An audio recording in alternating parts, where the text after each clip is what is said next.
नमस्कार, माझे नाव माहिरा इस्माईल शेख आहे.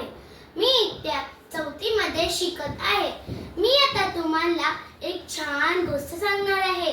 मला खात्री आहे तुम्हाला ती गोष्ट नक्कीच आवडेल. गोष्टीचे नाव आहे शेतकरी आणि गाय. एका गावात श्याम नावाचा एक शेतकरी राहायचा. त्याच्याकडे एक गाय होती जी रोज भरभरून दूध द्यायची.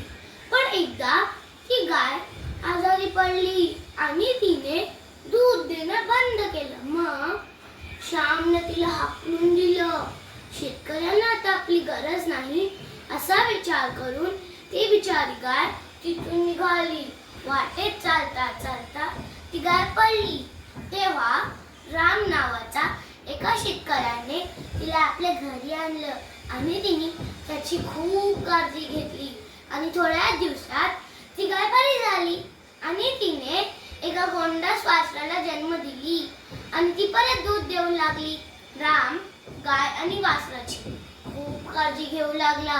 गायचे दूध विकून राम श्रीमंत झाला. ही गोष्ट श्यामला करतात तो रामच्या घरी आला आणि त्याच्याशी भांडू लागला. पण रामने गाय परत देण्यास नकार दिला.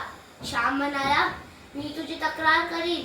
दुसऱ्या दिवशी संपूर्ण गाव जमा झाला. सरपंच म्हणाले, आता गायलाच ठरवू द्या की तिला कोणाकडे राहायचं आहे. त्यांनी गायला दोघांच्या मधोमध उभं केलं. तेव्हा गाय रामकडे गेली आणि त्याचा हात चाटू लागली. कारण गायला श्यामचा स्वार्थीपणा आणि रामचा चांगुलपणा कळला होता. सरपंचाने गायला रामच्या स्वाधीन केलं. तात्पर्य, या गोष्टीतून आपण हे शिकलो की चांगुलपणाने आपण सगळ्यांची मने जिंकू शकतो. तर मग मुलांनो, आपण नेहमी चांगल्या पद्धतीने वागायला पाहिजे. तुम्हाला सगळ्यांना आवडली ना गोष्ट? धन्यवाद.